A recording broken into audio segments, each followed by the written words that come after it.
Ratusan perenang dari usia dini hingga senior mengikuti kejuaraan renang yang digelar Pengkap Akuatik Buleleng yang diadakan sehari penuh di kolam Nirmala Asri Singaraja. Kejuaraan ini dimaksudkan untuk menjaring bibit-bibit perenang masa depan Buleleng.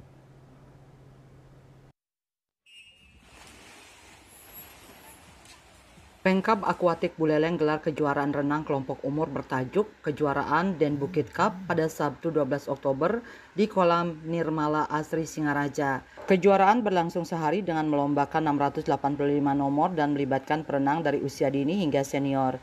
Kejuaraan ini diikuti 188 atlet.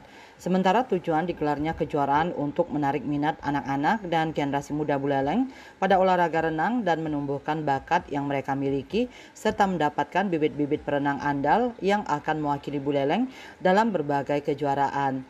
Ketua KONI Buleleng Ketut Wiratmaje menyatakan kebanggaannya terhadap kejuaraan ini karena peningkatan jumlah peserta yang cukup signifikan serta kesiapan para peserta untuk berlomba tidak saja di kancah daerah namun hingga ajang internasional.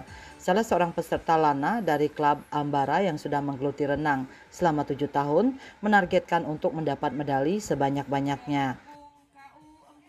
Bisa dapat medali sebanyak-banyaknya sih juga, terus bisa jadi perenang terbaik juga.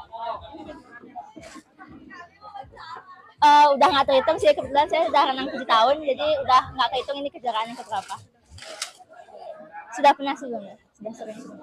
Pernah yang di provinsi kayak Porjar sama DBON juga. Habis itu pernah juga ada event-event kayak dari swasta gitu.